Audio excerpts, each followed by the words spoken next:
Hi everyone, it's Simon here with a review of Minimoto Racing X. It's the latest in the Minimoto Racing series. I had the original on PC, but this brings the game over to console, specifically PS4 and PSVR, with lots of extras and a new mode to play. I don't have PSVR, but apparently it runs at 90 frames per second, and I don't have a PlayStation Pro, but apparently it is enhanced with 4K visuals running at 60 frames per second. That being said, I have the original PlayStation 4 and it looks and plays beautifully.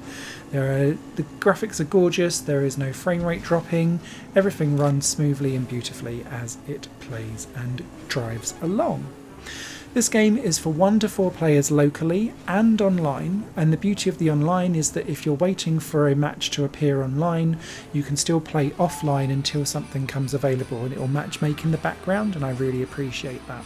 It's something that not too many of these types of games do, and this does really benefit from that. The other thing this game really benefits from is its handling and physics model. The cars are grippy, they are responsive to your steering, and there's none of this floaty garbage that seems to have permeated quite a lot of kart races recently, where they've kind of gone for bright, colourful visuals but seem to have forgotten how to steer a car around.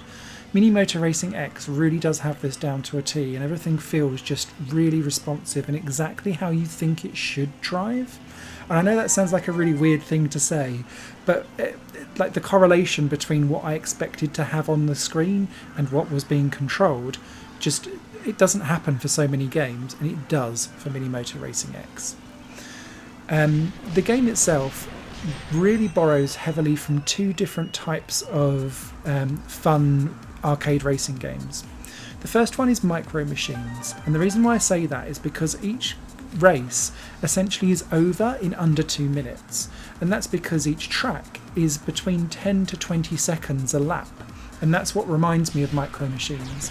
That, as well as the fact that with all of the different views that you have, you can sit on board with the car itself and drive around, but you can also have it so that you can drive up the screen and down the screen and have those kind of, I want to say isometric controls, but it's like pointing to turn and all of that kind of stuff. There's a variety of different control styles, but also camera styles to really help you out with that. And that then lends itself into my second kind of nod, and that's to the Core OQ and RC Racer games from the PS1, PS2 style era, where you was playing with remote control cars. Now this is kind of alluded to more in the VR version, which I've not played, but I've seen screenshots of it, and you can have it so that you've got like an RC controller and it's like you're looking down on the environments. But it feels and it plays and it looks and it just has that vibe around it, and I really like that because those games spark good memories for me. Now, it's not all amazing plain sailing, and it's primarily down to the fact that everything runs so quickly.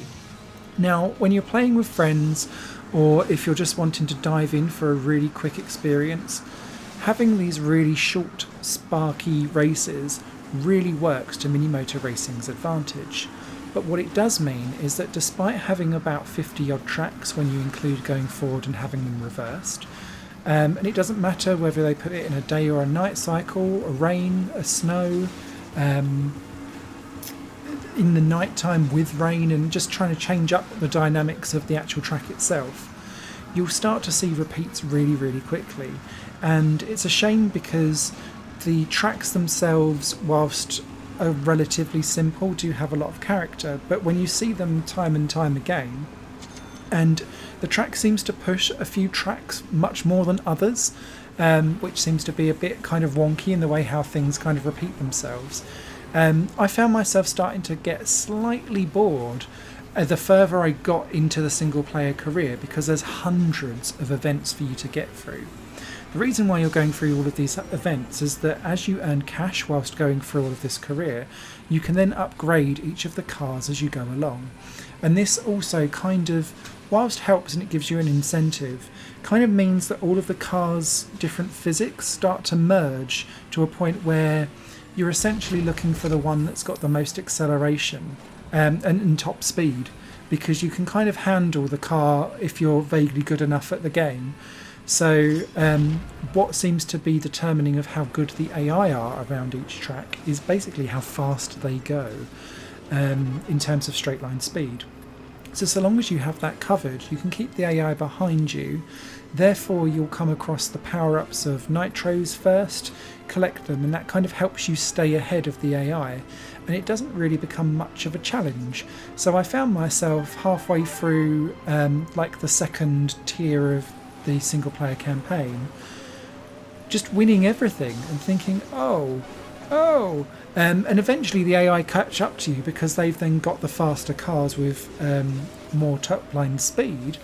And that seems to be how the difficulty is kind of put into it, which made it a bit of a shame and a real slog, I think, for when I get into the final tier, which I've not touched, where all of the races seem to be 8 or 9 laps, and there's about 100 of them for me to get through. And I was like, do you know what, I need a break from this game, and I just kind of chip it out. And it's also worth noting that as of the day before launch, quite a lot of the trophies are bugged in terms of actually ticking themselves off as you do different achievements throughout the game as well. Other things that are worthwhile to note, and it's more around stylistic choice, and that is the speed of the game. It's not the fastest karting game that is out there, and initially I found it really off-putting and quite slow.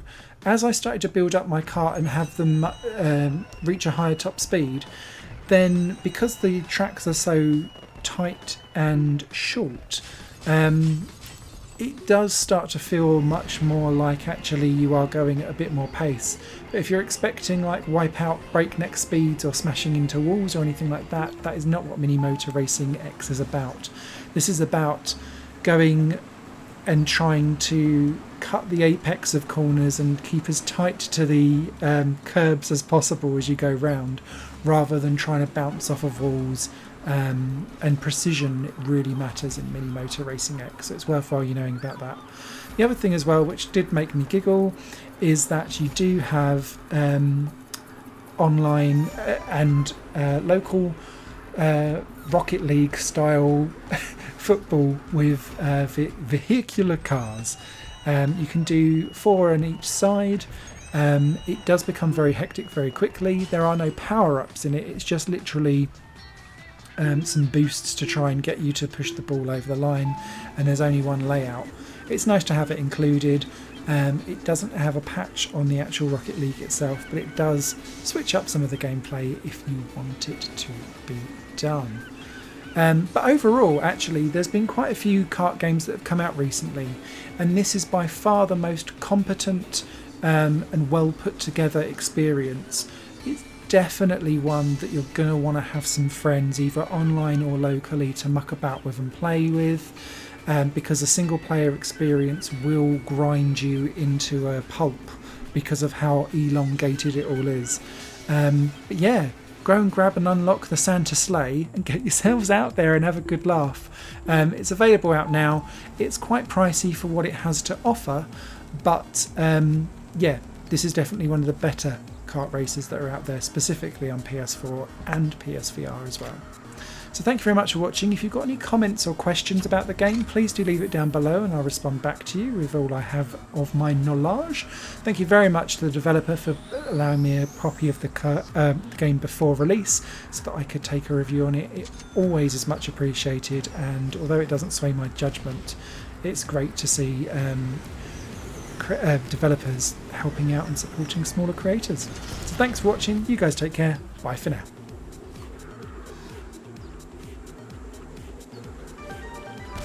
Higher Plane Games is part of the Higher Plane Network, a collection of media projects ran by me. If you like what you see and want to find out more, visit patreon.com/Higher Plane Network. Your support can make so much more possible, be that a like, a comment, a share, or a pledge. Thanks for watching.